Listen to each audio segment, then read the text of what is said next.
You're tuning into Black and White Sports on YouTube.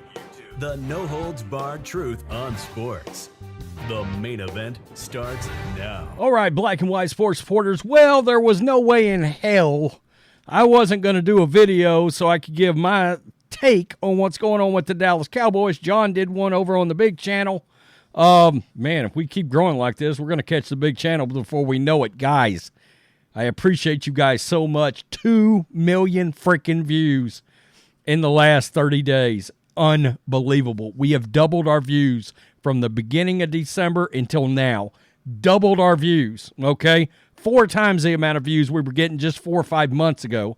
Unbelievable work. You guys rock, kick ass, rock on. So, Dallas Cowboys in Dallas, Texas today. We are officially on Jerry Jones' watch. We're on Mike McCarthy watch. Mike McCarthy might ought to be on... Anybody got him on suicide watch right now? Just wondering. It was a disaster. An utter disaster. Jordan Love, he looked like Aaron Rodgers. And one thing was clear. When you saw Matt LaFleur calling offensive plays, he was so far and away out scheming the Dallas Cowboys from an offensive standpoint. Seattle, are you sure you're hiring Dan Quinn? I mean, it's kind of understood that Dan Quinn's getting that job replacing Pete Carroll, and I'm thinking, should Dallas be calling Pete Carroll right now? Look, one thing is abundantly clear. You've got what's supposed to be the biggest franchise in all of sports, America's team, and this team has not had a big-time D-swinging coach since Bill Parcells. Plain and simple. Tom Landry, Jimmy Johnson, Bill Parcells, Mike McCarthy, Jason Garrett. Say those 2 names out loud. Coach Clapp to Mike McCarthy. You know why Aaron Rodgers didn't love Mike McCarthy? Because he knew he was smarter. As the quarterback, he knew he was offensively a superior being walking the planet than Mike McCarthy. Okay, now, this is even more glaring because I said last year, John did too, we were banging the drum, Sean Payton should have been hired.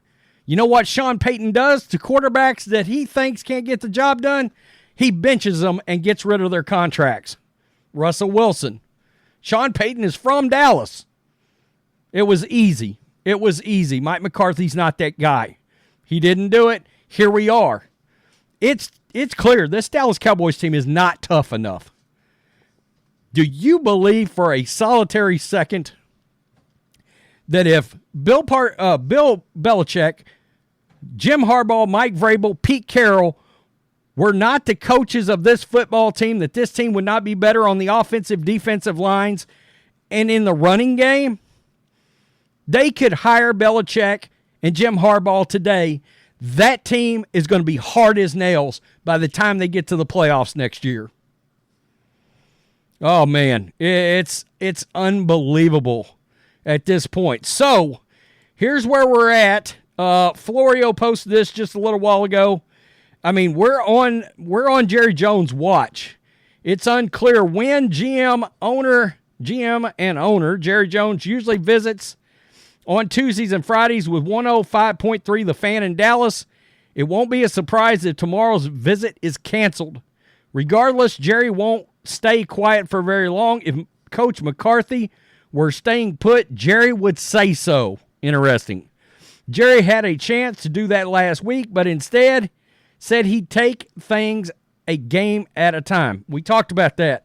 Every time I've talked about Belichick, I've said in videos for the last 2 weeks, it feels like the fire, it feels like the snow ball, the boulder is rolling downhill towards Bill Belichick and the Dallas Cowboys. I said he's not taking that Falcons job until he finds out what happens with McCarthy and the Cowboys. And honestly, they could have got to the division game and lost in this manner, and I think he'd have been a dead duck. The outcome suggests the latter, complacency, misplaced confidence, when McCarthy said after the game, quote, "I don't think anybody saw this coming." And Florio's right. McCarthy should have seen it coming. He couldn't. Now, that has led, as you can imagine, to a lot of fallout.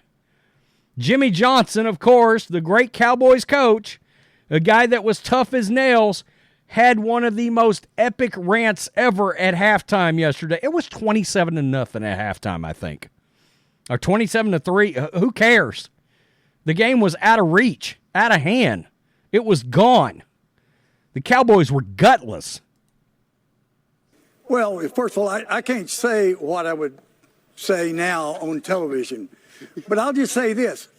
Every single one of you, you know how hard we've worked. I don't need to have people pointing the fingers one thing or another. You get your rear end in there and you play the way you know how to play. We can win the game. We're going to open it up. We're going to go fast tempo. Defense, get after Jordan Love. You can't give him that much time. You do what you're supposed to do, we'll win this game. All right. That Michael. Yeah, you can see Michael Strahan right there getting down in the stance. One of the best defensive ends. It fired him up. I mean, Micah Parsons, supposedly, Belichick calls him this generation's Lawrence Taylor. Well, you better get a coach in there that can use him like Belichick used Lawrence Taylor back with the Giants. Jerry Jones said this, quote, "You have to advance to get to the Super Bowl," talking about 13 playoff appearances without an NFC title game. That's crazy to me. When asked where Jones would rank his loss, he said he didn't think he could do so. Quote, "This seems like the most painful playoff loss because we had such great expectations," Jones said. "And we had hopes for this team and thought we were aligned and in great shape. This is beyond my comprehension." I'm going to tell you, Jerry's pissed. Jerry is pissed. Everybody saw this clip yesterday. Right there. Watch him. That's old man pissed. That's 80-year-old man pissed right there. I used to see my dad. My dad lived to be 91 years old. When you saw that kind of shit at that age, hell, it was time to get out of the room. It was time to get out of the room. This is Jerry walking out right here.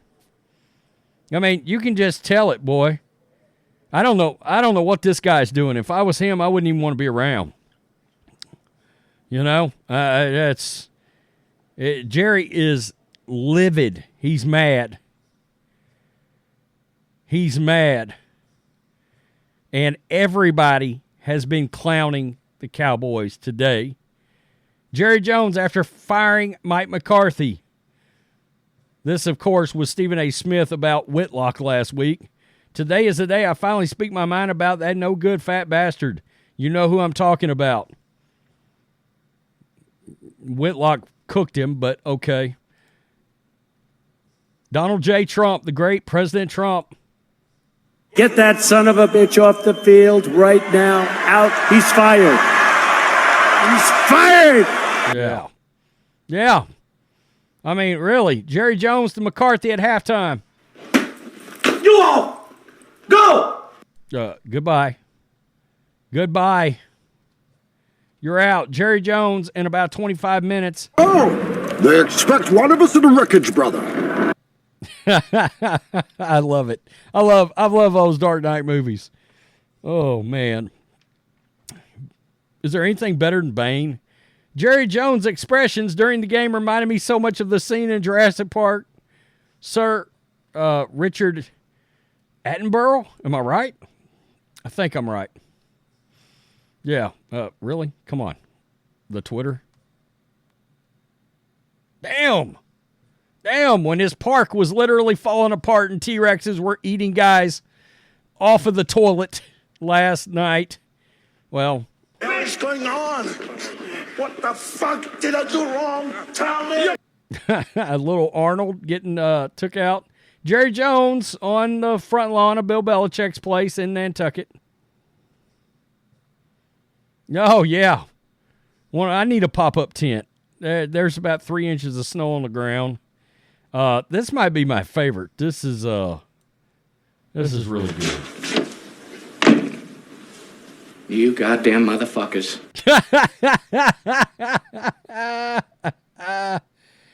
And let's end on some Jerry Reed to Adam Sandler, little water boy.